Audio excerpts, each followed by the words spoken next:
नमस्कार, मैं हूं वरुण। आ गया है एक और नया सप्ताह। दिन है सोमवार और बज चुके हैं रात के 10। आप देख रहे हैं अपनी स्क्रीन पर पर्सनल फाइनेंस का prime time bulletin money time, जहां हम बताएंगे आपको वो सभी खबरें जो डालती हैं आपकी जेब और आपकी जिंदगी पर सीधा असर। आज की शुरुआत करते हैं एक अच्छी खबर के साथ। आपके किचन का बजट अब आधा हो जाएगा। फॉर्च्यून ब्रांड के तहत खाद्य तेल बेचने वाली एफएमसीजी कंपनी अडानी विल्मर ने खाद्य तेल की कीमत 30 रुपए प्रति लीटर तक घटाने की घोषणा की है। सबसे ज्यादा कटौती सोयाबीन तेल के दामों में की गई है। कंपनी ने कहा कि तेल की ग्लोबल स्तर पर कीमतों में गिरावट के बीच ये कदम उठाया गया है। फॉर्च्यून सोयाबीन तेल के दाम 195 रुपए से घटाकर 165 रुपए प्रति लीटर किए गए हैं। सूरजमुखी तेल के दाम 210 रुपए से घटाकर 199 रुपए प्रति लीटर कर दिए गए हैं। सरसों के तेल का अधिकतम खुदरा मूल्य 195 रुपए से घटाकर 190 रुपए प्रति लीटर कर दिया गया है। फॉर्च्यून राइस ब्रांड तेल की कीमत 225 रुपए से घटाकर 210 रुपए प्रति लीटर कर दी गई है। नई कीमत वाला स्टॉक बाजार में जल्द उपलब्ध कराया जाएगा। इससे पहले धारा ब्रांड के तहत खाद्य तेल की बिक्री करने वाली मदर डेयरी ने भी सोयाबीन और राइस ब्रांड ऑयल के दामों में 14 रुपए प्रति लीटर की कटौती की थी। अब हो जाइए अपनी जेब ज्यादा ढीली करने के लिए तैयार, क्योंकि कुछ सेवाओं और उत्पादों पर आज से जीएसटी बढ़ गया है। जीएसटी काउंसिल के फैसले लागू होने के बाद सोमवार से कई खाद्य वस्तुएं महंगी हो गई हैं। इनमें पहले से पैक और लेबल वाले खाद्य पदार्थ जैसे आटा, पनीर, दही, लस्सी, शहद, सूखा मखाना, सूखा सोयाबीन और मटर शामिल हैं, जिन पर 5% जीएसटी देना होगा। 5,000 रुपये से अधिक किराए वाले अस्पताल के कमरों पर भी जीएसटी देना होगा। इसके अलावा 1,000 रुपये प्रतिदिन से कम किराए वाले होटल कमरों पर 12% की दर से जीएसटी देना होगा। टेट्रा पैक और बैंक चेकबुक पर 18% और एटलस समेत नक्शे तथा चार्ट पर 12% जीएसटी लगेगा। हालांकि रोपवे के जरिए वस्तुओं और यात्रियों के परिवहन तथा कुछ सर्जरी से जुड़े उपकरणों पर टैक्स की दर को घटाकर 5% कर दिया गया है, जो पहले 12% थी। छोटे नहीं, अब बड़े पैकेट खरीदने पर होगा फायदा, क्योंकि इन पर नहीं लगेगा कोई टैक्स। सीबीआईसी ने अनाज, दाल और आटा पर जीएसटी की शंकाओं को दूर कर दिया है। सीबीआईसी ने कहा कि अनाज, दाल, आटे समेत 25 किलोग्राम से अधिक वजन के खाद्य वस्तु के पैकेट को 5% जीएसटी से छूट आगे भी मिलती रहेगी। सीबीआईसी ने कहा कि 5% जीएसटी पहले से पैक उन्हीं वस्तुओं पर लगेगा जिनका वजन 25 किलोग्राम तक है। इससे पहले केवल ब्रांडेड सामान पर ही जीएसटी लगाया जाता था। यह स्पष्ट किया गया है कि अनाज, दालें और आटा के एक पैकेट जिनका वजन 25 किलोग्राम से अधिक है, वो पहले से पैक और लेबल वाली वस्तुओं की श्रेणी में नहीं आएंगे और इन पर जीएसटी नहीं लगेगा। सीबीआईसी ने उदाहरण देते हुए बताया कि खुदरा बिक्री के लिए पहले से पैक आटे के 25 किलोग्राम के पैकेट की आपूर्ति पर जीएसटी लगेगा। हालांकि इस तरह का 30 किलो का पैकेट जीएसटी के दायरे से बाहर होगा। अब चलिए आपको बताते हैं कर्मचारियों के फायदे की बात। ईपीएफओ उठाने जा रहा है बड़ा कदम। कर्मचारी भविष्य निधि संगठन यानी ईपीएफओ शेयर और उससे संबंधित निवेश उत्पादों में निवेश की मौजूदा सीमा 15% से बढ़ाकर 20% तक करने के प्रस्ताव को मंजूरी दे सकता है। 29 और 30 जुलाई को होने वाली ईपीएफओ न्यासियों की बैठक में इस प्रस्ताव को मंजूरी दिए जाने की संभावना है। अभी फिलहाल ईपीएफओ निवेश योग्य जमा का 5 से 15% इक्विटी या इक्विटी संबंधित योजनाओं में निवेश कर सकता है। ईपीएफओ ने अगस्त 2015 में एक्सचेंज ट्रेडेड फंड में निवेश को मंजूरी दी थी। ईपीएफओ के इक्विटी संबंधित निवेश पर रिटर्न 2021 में बढ़कर 16.27% हो गया, जो 2020-21 में 14.67% था।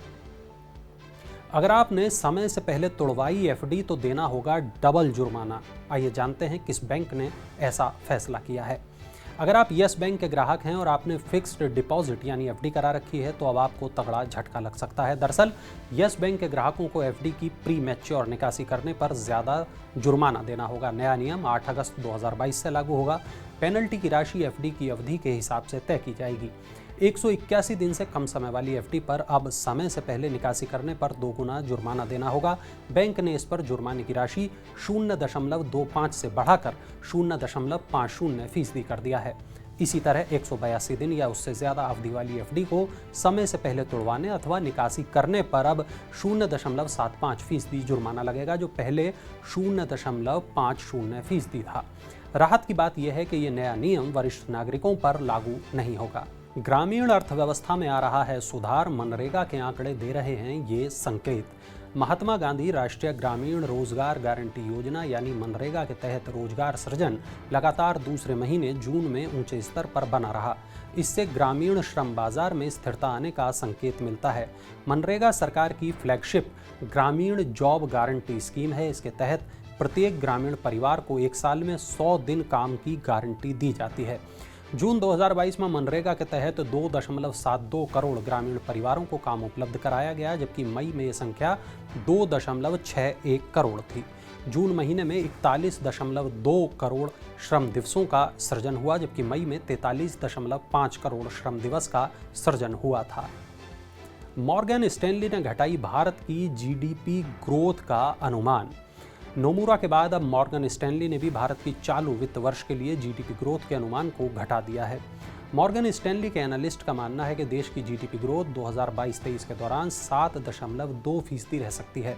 ये पहले के अनुमान से 40 बेसिस पॉइंट कम है। मॉर्गन स्टैनली का ये कहना है कि कठोर वित्तीय स्थिति और अंतर्राष्ट्रीय व्यापार में स्लोडाउन की वजह से दुनिया भर की प्रमुख अर्थव्यवस्थाओं पर दबाव है। ये रिवाइज्ड टारगेट आरबीआई के लक्ष्य के अनुरूप है। मॉर्गन स्टैनली का कहना है कि अगले वित्त वर्ष यानी 2023-24 में जीडीपी ग्रोथ 6.4% रह सकती है।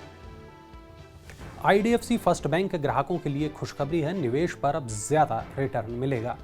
आईडीएफसी फर्स्ट बैंक ने 2 करोड़ रुपए से कम की एफडी पर इंटरेस्ट रेट बढ़ा दिया है। नई दरें 18 जुलाई से लागू हो चुकी हैं। बैंक ग्राहकों को 7 दिन से लेकर 10 साल तक की एफडी पर 3.5% से लेकर 6% तक का ब्याज मिलेगा। वहीं सीनियर सिटीजन को अब 4 से 6.5% के बीच का ब्याज मिलेगा। 7 से 29 दिन वाली एफडी पर 3.5%, 30 से 90 दिन वाली एफडी पर 4%, 91 से 180 दिन की एफडी पर 4.5% और 181 से लेकर 1 साल की एफडी पर 5.75% ब्याज मिलेगा। 1 साल 1 दिन से लेकर 499 दिन वाली एफडी पर 6.25% ब्याज मिलेगा। वहीं 500 दिन से 2 साल की एफडी पर 6.5% ब्याज मिलेगा। म्यूचुअल फंड निवेशकों के लिए लॉन्च हो गया है एक नया फंड। चलिए जान लेते हैं इसके बारे में। यूनियन एएमसी ने यूनियन गिल्ड फंड लॉन्च किया है, जो open ended debt mutual fund scheme है, जो अपने टोटल एसेट का 80% गवर्नमेंट सिक्योरिटी में निवेश करेगा। यह नया फंड ऑफर 18 जुलाई से लेकर 1 अगस्त तक खुला रहेगा। इसमें क्रेडिट रिस्क बहुत कम है। 3 साल की अवधि वाले निवेशक long term capital gains tax का फायदा उठा सकते हैं। इसमें न्यूनतम निवेश की राशि 1000 रुपये है। दिल्ली में शुरू हुआ ईवी चार्जिंग स्टेशन का निर्माण, मजबूत बनेगा इंफ्रास्ट्रक्चर। दिल्ली सरकार ने 14 क्लस्टर स्कीम बस डिपो पर इलेक्ट्रिक व्हीकल चार्जिंग स्टेशन का निर्माण शुरू किया है।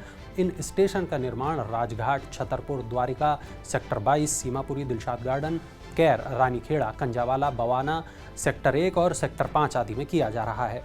दिल्ली सरकार की company Delhi transport infrastructure development corporation limited इन स्टेशंस का निर्माण कर रही है।